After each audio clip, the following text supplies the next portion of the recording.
आप देख रहे हैं MKA TV news.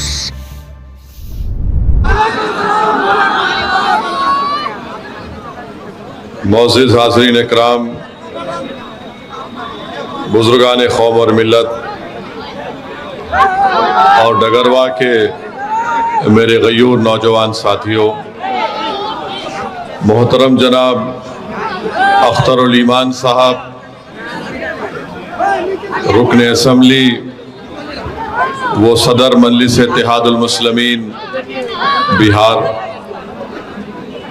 General secretary मजलिस इत्तेहादुल मुस्लिमीन मोहतरम जनाब इंजीनियर आफ्ताब साहब,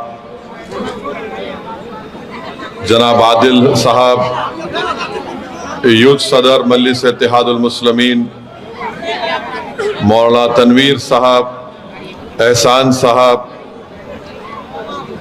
सरफराज साहब, रईस साहब, मुखिया कल्लू साहब, अनवारुल हक साहब, मुजाहिद साहब, खैसर साहब, जनाब प्रोफेसर दयाल साहब, नदीम साहब, गालिब साहब, जनाब आदिल फैक्स चेयरमैन साहब, शोएब साहब,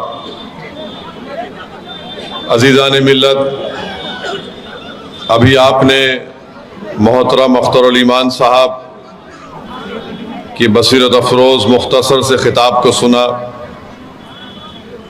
मैं आपसे ये बताने आया हूँ, आपका शुक्रिया भी अदा करने आया हूँ कि आपने मजलिस इत्तेहादुल मुस्लिमीन के लिए पिछले विधानसभा के इलेक्शन में आपने मजलिस इत्तेहादुल मुस्लिमीन के उम्मीदवार को कामयाब किया। मगर मैं आपको ये बताने भी आया हूँ कि जिनको अल्लाह सुब्हाना व तआला ने आपके ज़रिए से कामयाब किया,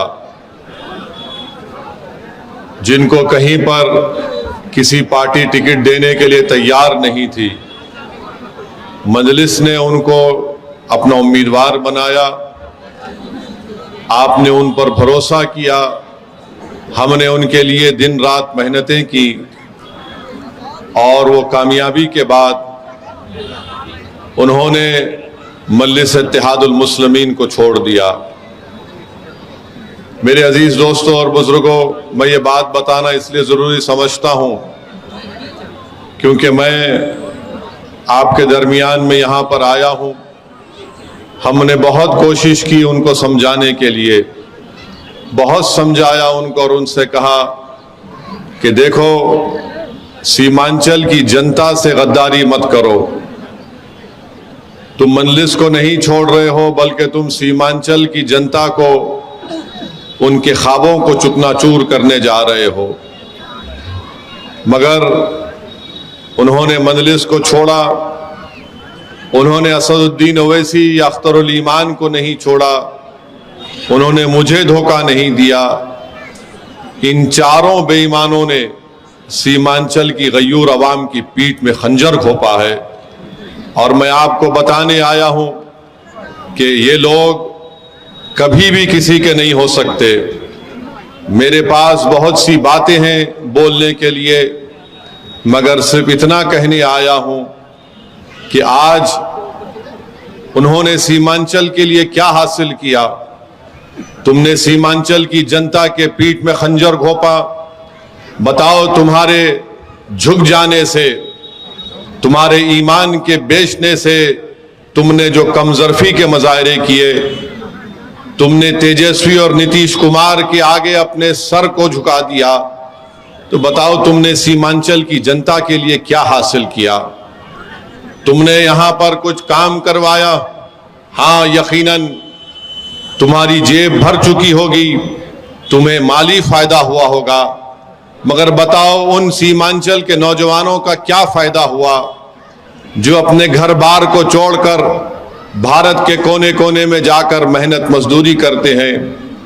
बताओ सीमांचल के उस किसान का क्या फायदा हुआ जिसकी हर साल जमीन पानी के बहाव से कट जाती है। मेरे अजीज दोस्तों और बुजुर्गों, तारीख हमको ये बताती है कि नुकसान हमको हमेशा अपनों से हुआ है।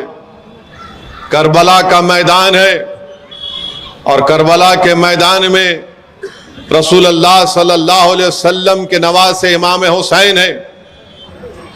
वो वक्त के फिरौन यजीद से मुकाबला करने के लिए आते हैं, अपनी जात के लिए नहीं, हक की कामयाबी के लिए। तो इमाम हुसैन के साथ नमाज पढ़ने वाले भी मुसलमान, इमाम हुसैन और रसूलुल्लाह सल्लल्लाहु अलैहि वसल्लम की आल पर पानी बंद करने वाले मुसलमान, इमाम हुसैन के साहबजादों पर तीर बरसाने वाले मुसलमान और इमाम हुसैन को कत्ल करने वाले भी मुसलमान। तो तारीख हमेशा यह बताती है कि जब कभी भी हम आगे बढ़ते हैं और हक की कामयाबी के लिए हम आगे बढ़ते हैं तो नुकसान अपनों से पहुंचता है। मगर करबला की सरजमीन से आवाज आ रही है, दरिया दजल्ला का वो किनारा जो अहले बैत के खून से लाल हुआ, वो हम तमाम को पैगाम दे रहा है कि वक्त के यजीदों से मुकाबला करो और हमेशा हक की कामयाबी होगी। जिन्होंने इमाम हुसैन के कटे हुए सर को नेज़े पे रख कर लेकर गए थे, आज दुनिया और सुबह क़यामत तक इमाम हुसैन को याद करती है। कोई बाप अपने बेटे का नाम यजीद नहीं रखता, हर बाप सुबह क़यामत तक अपनी औलाद का नाम हुसैन रखेगा, अब्बास अलंबरदार के नाम से रखेगा, अकबर का नाम इमाम हुसैन की औलाद का नाम रखेगा। मगर जो लोग गद्दारी करते हैं, याद रखो तुम्हारा नाम हमेशा लिया जाएगा गद्दार के तौर पर कि तुमने सीमांचल की जनता से धोखा किया है। और अगर तुम ये समझ रहे हो कि असदुद्दीन ओवैसी को तुमने छोड़ दिया, तुम अगर ये समझ रहे हो कि हमने तेजस्वी और नीतीश के पैर पड़कर हमने मंजलिस को सीमांचल में कमजोर किया, तुम लिख कर रख लो, अल्लाह मुझे जब तक जिंदा रखेगा मैं तुम्हारी इस गद्दारी को भूलने वाला नहीं हूं। तुम जहां कहीं भी खड़े होगे सियासी तौर पर हम तुम्हारा मुकाबला करेंगे। हम तुमको इंशाअल्लाह ताला अल्लाह सीमांचल की जनता के जरिए, अल्लाह सीमांचल की जनता के जरिए तुमको शिकस्त देगा और इंशाअल्लाह तुम बदनामी और गुमनामी के वादियों में गुम हो जाओगे। तुमको आज जो इज्जत मिली वो सीमांचल की जनता की वजह से पहचान मिली। आज तुम एमएलए होगे, गरीब खामोश बैठा है, मगर विधानसभा का चुनाव आने दो, यही जनता तुम्हारी जमानत जब्त करवा कर तुमको हमेशा घर में बिठाएगी इंशाअल्लाह। और जो लोग तस्लीमुद्दीन साहब का नाम लेकर वोट हासिल किए, मैं उनसे भी कहना चाह रहा हूं, अरे तुम्हारा घर तुमको छोड़ दिया था, कोई तुम्हारा हाथ पकड़ने तैयार नहीं था, मंजलिस ने तुम्हारा हाथ थामा। मगर मैं आज जिम्मेदारी के साथ कह रहा हूं कि अगर आज तस्लीमुद्दीन साहब का कोई सियासी वारिस है, अल्लाह तस्लीमुद्दीन साहब की खबर को नूर से भर दे, अल्लाह तस्लीमुद्दीन साहब के दर्जात को बुलंद फरमा, अल्लाह उनकी मग़फ़िरत फरमा दे। अगर आज सीमांचल में तस्लीमुद्दीन साहब का कोई सियासी वारिस है तो उसका नाम अख्तरुल ईमान है। इसलिए कि अख्तरुल ईमान ने अपने ईमान का सौदा नहीं किया, अख्तरुल ईमान ने अपने गिरेबान के तार नहीं बेचे, अख्तरुल ईमान ने सीमांचल की जनता के ख्वाबों का सौदा नहीं किया।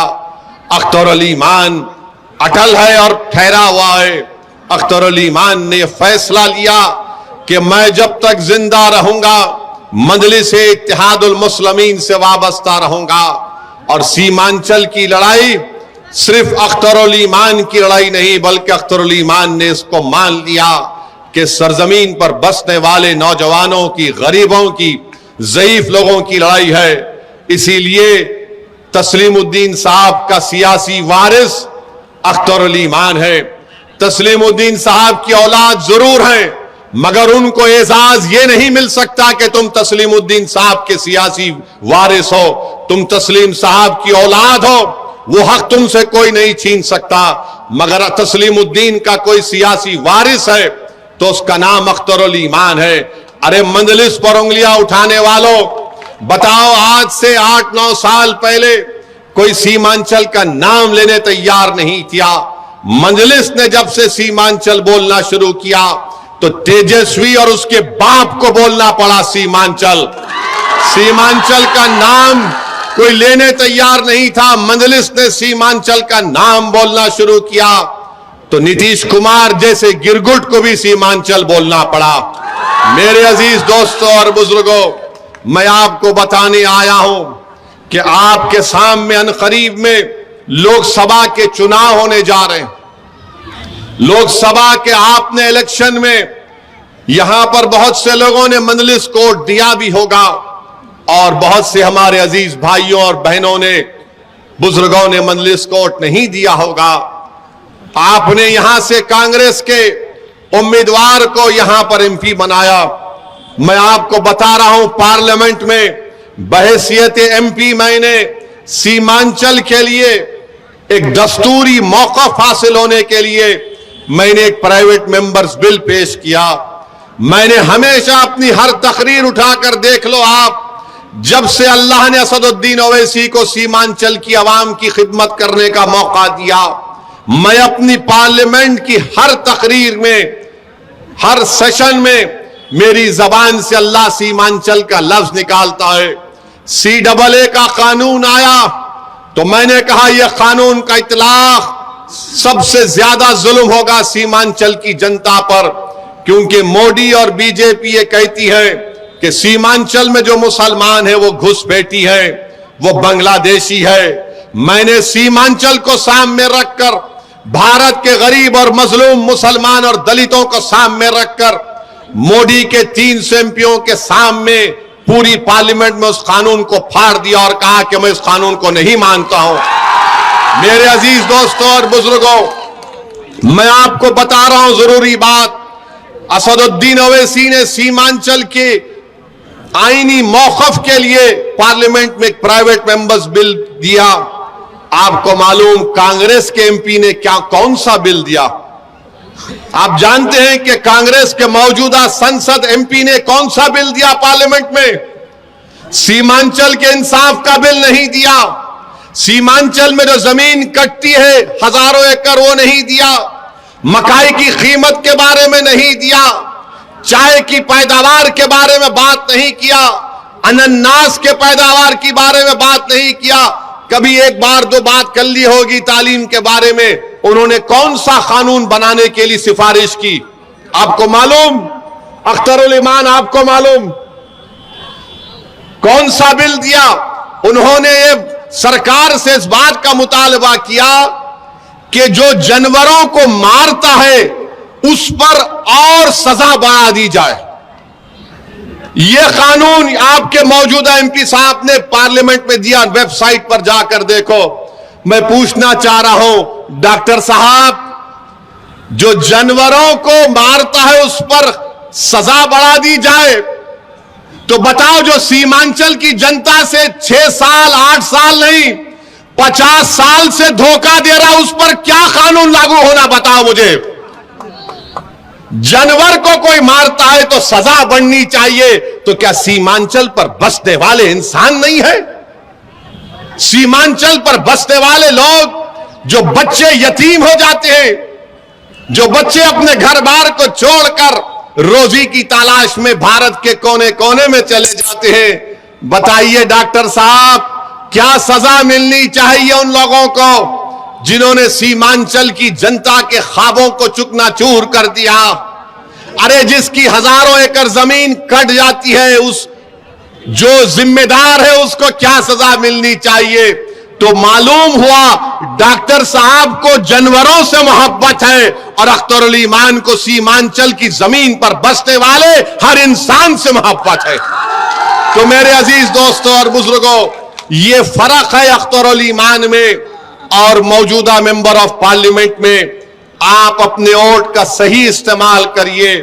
अपने वोट का गलत इस्तेमाल मत होने दीजिए। अब पार्लियामेंट में आप कहेंगे कि नहीं, हमने उनको उस बड़ी पार्टी को वोट दिया। मेरे भाई, उस बड़ी पार्टी ने क्या काम किया बताइए? ट्रिपल तलाक का कानून आया तो मरहूम मौलाना की अल्लाह मगफरत करे, उनको बोलने नहीं दिया। CAA का कानून आया, नहीं बोलने दिए, कुछ बोल नहीं सके। अब ये आखिरी पार्लियामेंट का सेशन हुआ, नरेंद्र मोदी ने पूरे देश में अक्सरियती तबके को मुत्तहिद करने के लिए एक बहस करवा दी कि 22 जनवरी को तारीखी दिन था। बताओ, कांग्रेस के जो लोगों ने तकरीर की, उनकी तकरीर पढ़ लीजिए आप। और असदुद्दीन ओवैसी ने जो आपकी तरफ से कहा, जो अल्लाह ने मुझे बोलने का मौका दिया, मैंने खड़े होकर यह कहा कि 22 जनवरी की बुनियाद 6 दिसंबर को रखी गई थी, जब बाबरी मस्जिद को शहीद किया गया था। 22 जनवरी की बुनियाद जब ताले खोले गए थे रखी गई थी। 22 जनवरी की बुनियाद उस वक्त रखी गई थी जब GB पंत ने मस्जिद में मूर्तियों को नहीं निकलवाया। आज आप जब वोट डालने जाएंगे, पूछो डॉक्टर साहब से, डॉक्टर साहब, तुमने अपनी जबान से लफ्ज बाबरी मस्जिद कब बोला था? बहुत बताओ।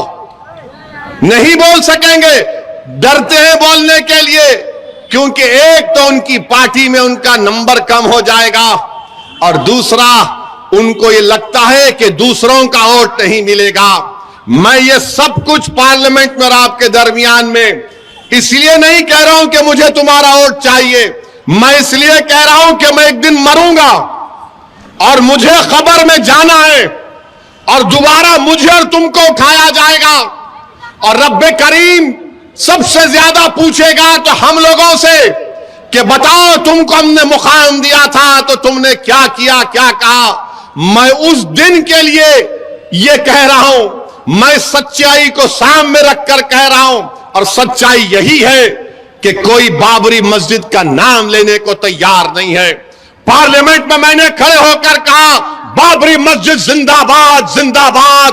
तो बताओ क्या गुनाह किया मैंने? बताओ, यही तो तुम्हारी ताकत है, तुम्हारी दुआएं हैं कि हम बोल सकते हैं पार्लियामेंट में। मगर डॉक्टर साहब, किसका इलाज करेंगे जो खुद मरीज बने हुए हैं? वो किसका इलाज करेंगे? तो इलाज आपको करना है।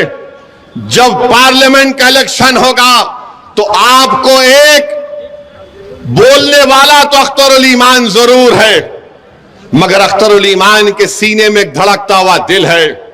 अख्तरुल ईमान मर मिटने वाला है आप पर, और अख्तरुल ईमान ने कभी भी अपने ईमान का सौदा नहीं किया। और अगर आप हैदराबाद, औरंगाबाद और किशनगंज से और दीगर पार्लियामानी हलकों से जहां मजलिस अपने उम्मीदवार खड़ा करने का सोच रही है, अगर हमारे MP कामयाब होकर भारत की पार्लियामेंट में जाएंगे, आप देख रहे हैं कि मैं और इम्तियाज जलील साहब ने सबसे ज्यादा सवालात किए, सबसे ज्यादा सवालात। अगर अख्तरुल ईमान को आप कामयाब करके यहां का अपना MP बनाकर भेजाएंगे, मैं आपसे वादा कर रहा हूं कि लोग कहेंगे कि हां, अख्तरुल ईमान ने तारीख दोहरा दी और तस्लीमुद्दीन साहब मरहूम की याद ताजा कर दी। बल्कि मैं आपसे एक और बात कह रहा हूं, अख्तरुल ईमान को अगर अल्लाह इंशाअल्लाह यहां का MP बनाएगा, आपके दुआओं से और आपके साथ से, तो बिहार की तारीख में इंशाअल्लाह ताला ऐसा कोई मेंबर ऑफ पार्लियामेंट नहीं गुजरा होगा जो अख्तरुल ईमान वहां पर आपकी आवाज को उठाएगा, गरीबों और मजलूमों की आवाज को उठाएगा। मेरे भाई, जमहूरियत में पूछने की जरूरत पड़ती है। कोई अगर पार्लियामेंट जाता है तो सिर्फ पार्लियामेंट की बड़ी बिल्डिंग को देखकर खुश होने के लिए नहीं जाता।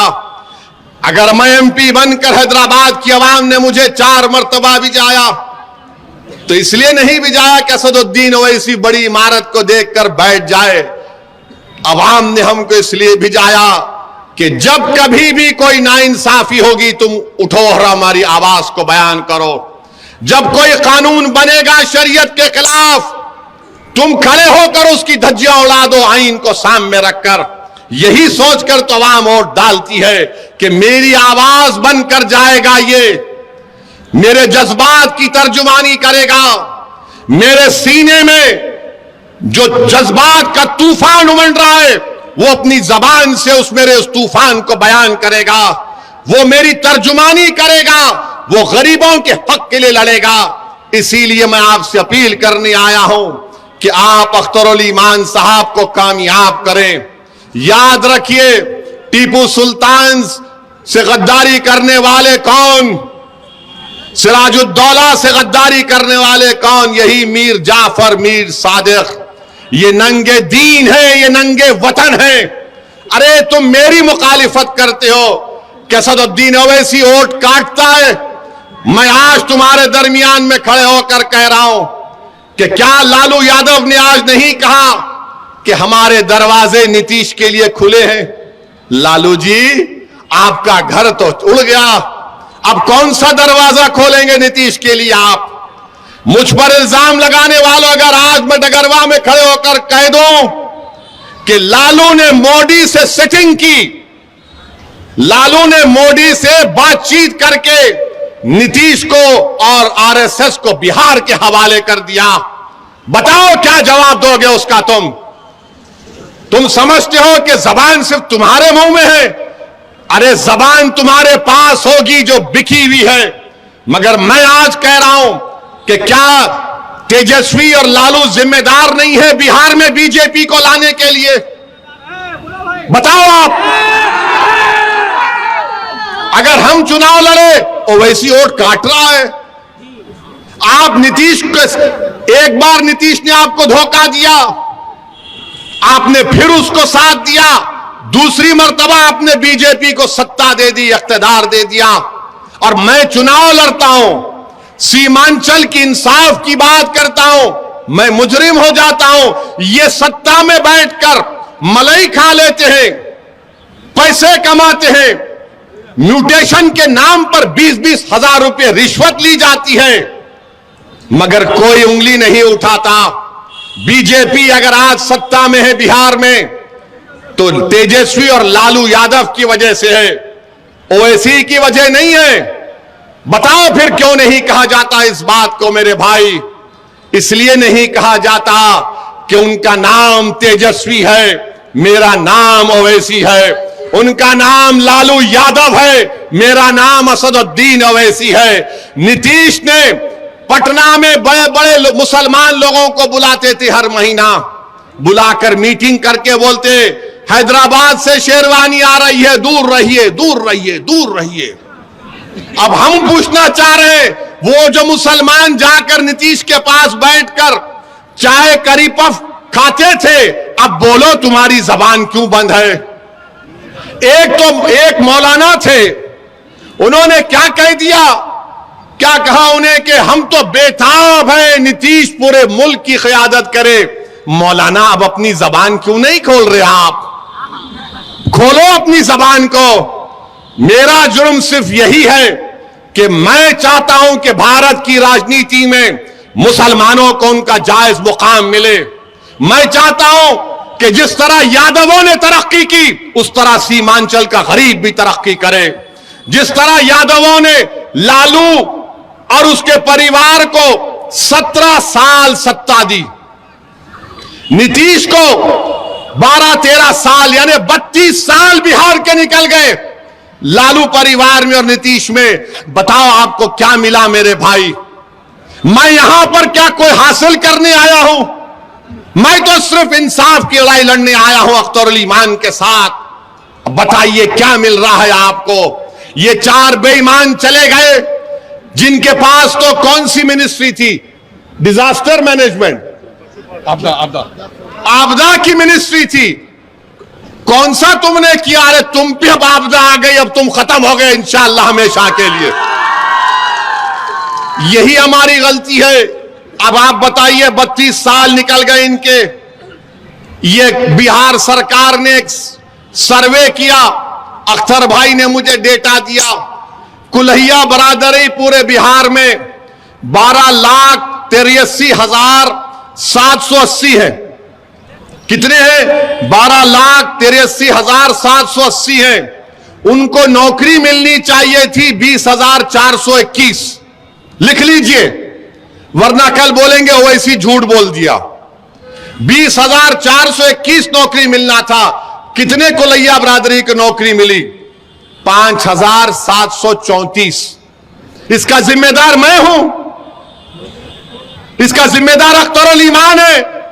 इसकी जिम्मेदारी आप पर भी आयद होती है, क्योंकि आपने लालू का साथ दिया, आपने नीतीश का साथ दिया। बताओ तुमको क्या हासिल हुआ? तुम्हारा वोट उनको इख्तिदार की कुर्सियों पर बिठा दिया, तुम्हारा वोट उनको मुख्यमंत्री बना दिया, तुम्हारा वोट उनको 1 साल नहीं 17 साल 13 साल उनको सत्ता की कुर्सियों पर बिठा दिया। मगर आपका घर, आपके घर में आज चिराग जलाने के लिए तेल नहीं है, आपकी औलाद को नौकरी नहीं है। कब तक आप इस नाइंसाफी का शिकार होंगे मेरे भाई? ये आदादो शुमार मैं आपको बता रहा हूं, ये बिहार सरकार के हैं। और मैं मजलिस के जो मुखालिफिन हैं, जो मजलिस पर गाली देते हैं, मैं उनसे कह रहा हूं कि अल्लामा इकबाल ने कहा था कि अपने मन में डूबकर पाजा सुराग जिंदगी। अगर तू मेरा नहीं बन सकता तो अपना तो बन जाओ कम से कम तुम। अरे तुम मजलिस को गाली देते हो। और मोदी ने कह दिया कि अब की बार पार्लियामेंट में मोदी कह रहा है कि 370 एमपी जिता कर लाएंगे। हम अपनी तरफ से पूरी कोशिश कर रहे हैं कि तीसरी मर्तबा हमारे वतन अजीज भारत का वजीर आजम मोदी ना बने। और इंशाअल्लाह ताला हम हर चीज जो मुमकिन है जमहूरी तरीके में दायरे में रहकर, संविधान के दायरे में रहकर हम बीजेपी के बढ़ते हुए कदमों को रोकेंगे। मगर बताओ मेरे भाई, अगर हम 3 सीट लड़ते हैं 2019 में, तो मोदी 306 कैसे जीत गया? सोचो आप थोड़ी देर के लिए। 3 सीट मजलिस लड़ती है और पूरे देश में मोदी 306 जीत गया। बिहार के 40 सीट में सिर्फ 1 सीट बचा पाते, बाकी का सब एनडीए जीत जाती है। पूछो आप इन लोगों से, गठबंधन के लोगों से, तो बोलेंगे ओवैसी जिम्मेदार है। अब ऐसा हो गया कि अगर किसी गठबंधन के नेता के घर में अगर गाय भैंस है, सुबह में गाय भैंस ने दूध नहीं दिया, मुर्गा ने आवाज नहीं लगाई सुबह 4 बजे, तो कोई जाकर पूछेगा, आज मुर्गा ने आवाज नहीं लगाई, भैंस ने दूध नहीं दिया, क्या वजह? तो बोलेगा ओवैसी दरगाह में आया था, यहां से गया है, इसीलिए भैंस ने कहा कि हम दूध नहीं देंगे। यानी हर चीज की जिम्मेदारी हम पर आयद हो जाती है। हमको इससे कोई फर्क नहीं पड़ता, क्योंकि हमारी इज्जत का देने वाला अल्लाह है, हमारी कामयाबी का देने वाला अल्लाह है। और मुझे इस दुनिया में अगर हूं तो मुझे सिर्फ यही करना है कि कोशिश करूं कि गरीब और मजलूमों का फायदा हो जाए, चाहे वो मुसलमान हो या हमारे हिंदू दलित भाई हो या ओबीसी भाई हो। मेरे अजीज दोस्तों और बुजुर्गों, मेरी आपसे गुजारिश है कि आप अच्छे तरीके से अपने वोट का इस्तेमाल करिए। याद रखिए, बीजेपी के बढ़ते हुए कदमों को रोकना है। तीसरी मर्तबा मोदी को भारत का वजीर आजम बनने से रोकना है। पार्लियामेंट में आज मोदी के 306 एमपी में एक भी मुस्लिम एमपी नहीं है, एक मुस्लिम मिनिस्टर नहीं है। आज पार्लियामेंट में कितने मुसलमान एमपी हैं बताइए आप? आपकी हमारी आबादी 17 करोड़ 2011 का सेंसस कहता है। 14% के लिहाज से हमारे 50 से ज्यादा एमपी होने चाहिए, मगर कितने एमपी आपके जीत कर जाते हैं? 22 या 23 जीत कर जाते हैं। और जो भी जीत कर जाते वो डरते हैं आपकी बात करने से, वो डरते हैं आपकी इंसाफ की लड़ाई लड़ने से। तो मेरी आपसे गुजारिश है कि अगर कल भारत की पार्लियामेंट में मस्जिद का मसला पैदा होगा, 600 साल पुरानी दिल्ली में मेहरौली की मस्जिद को बगैर कोई कानूनी कार्रवाई के शहीद कर दिया गया, क्या कोई गठबंधन के नेता ने खड़े होकर उसकी बात की? नहीं की। बात किसकी करते हैं कि मेरा बेटा मुख्यमंत्री नहीं बन सका। मैंने पार्लियामेंट में खड़े होकर कहा कि नरेंद्र मोदी मुसलमानों से उनकी शनाख्त को खींच रहे हैं। हमारी शनाख्त तो मस्जिद है। बताओ आप, ये बात आप उम्मीद करेंगे ये गठबंधन के एमपी बोलेगा? नहीं बोलेगा। कौन बोलेगा? अख्तरुल ईमान बोलेगा। हमारी मस्जिदों को आबाद रखो, मस्जिदों को बचाओ। मैं जिम्मेदारी के साथ कह रहा हूं आप तमाम से, मस्जिद की हिफाजत करने का हुक्म अल्लाह कुरान में हमको दिया है। और मुफस्सरीन ने उस आयत का तर्जुमा इस तरह किया कि अल्लाह के घर को वही लोग आबाद रखते हैं जो अल्लाह पर ईमान रखते, जो आखिरत पर ईमान रखते और अल्लाह के सिवा किसी से नहीं डरते। अपने मस्जिदों को आबाद रखो। याद रखो, हमारी मस्जिदों को हमसे छीनना चाहता है, हमारे मस्जिदों को हमसे छीनना चाहते हैं। शरीयत में मदाखलत की जा रही है। उत्तराखंड में यूनिफॉर्म सिविल कोड का नाम तो यूनिफॉर्म, मगर कानून का इतलाक सिर्फ मुसलमानों पर। मेरे भाई, ऐसे कठिन नाजुक वक्त में मेरी आपसे अपील है कि पार्लियामेंट के इलेक्शन में मंजलिस को कामयाब करिए। हमारा रिकॉर्ड आपके सामने है। जिनको आपने आजमा लिया, अब दोबारा गलती मत करिए। मंजलिस आपकी जमात है। मैं फिर से कह रहा हूं कि मंजलिस आपकी आवाज है। नरेंद्र मोदी 370 एमपी लाने का ख्वाब देख रहे हैं। हमको और आपको कोशिश करनी चाहिए कि बीजेपी के बढ़ते हुए कदमों को रोकें। वोट डालने वाले हैं हम, मगर वोट लेने वाले भी बनिए। और मोदी जी के बारे में हम एक बात तो कहना चाहेंगे। आपने देखा, भारत के प्रधानमंत्री दुबई को गए थे। दुबई को गए तो दुबई के शेख को ऐसा गले लपटे, उससे ऐसा लग रहा था कि दो भाई मिल रहे हैं, या हबीबी बोल के उससे मिले। हम मोदी जी से पूछना चाह रहे हैं, हम मोदी जी से एक बात कहना भी चाह रहे हैं। मोदी जी, कभी अब अपने घर में आप बिल्किस बानो को बुलाइए। उस बिल्किस बानो को, जब आप मुख्यमंत्री थे, उसको 10-10 लोगों ने उसकी इज्जत लूटी। बिल्किस बानो हामिला थी, हमारी बेटी। उसकी 3 साल की बेटी को कत्ल कर दिया। उसकी मां का कत्ल हो गया, उसके परिवार के 2 लोगों का कत्ल हो गया। मोदी जी, जब आप दुबई के शेख को गले लगा सकते हैं, एक मासूम बिल्किस बानो को अपने घर को बुलाइए, उसके सर पर हाथ रखिए और उससे कहिए कि तुम मेरी बेटी की तरह हो, तुमसे इंसाफ होगा। मगर मोदी जी करेंगे या नहीं करेंगे मुझे नहीं मालूम, मगर बिल्किस बानो की आवाज भी मजलिस ने उठाई है। मेरे अजीज दोस्तों और बुजुर्गों, इस कठिन हालात में हम आपसे अपील कर रहे हैं कि इस कठिन हालात में हम आपसे अपील कर रहे हैं कि आप सीमांचल के इंसाफ के लिए मजलिस का साथ दीजिए। और यहां पर आप जानते हैं कि पूर्णिया के एयरपोर्ट का मसला है। कभी आप सुने डॉक्टर साहब की जबान से? नहीं सुने। डॉक्टर साहब ये चाहते हैं कि जानवरों पर जो जुल्म करे उस पर सजा बढ़ जाए। डॉक्टर साहब, काश तुम बोलते पूर्णिया का एयरपोर्ट भी बन जाए, काश तुम बोल देते, मगर हमने कई मर्तबा उठाया है। अब अख्तरुल ईमान को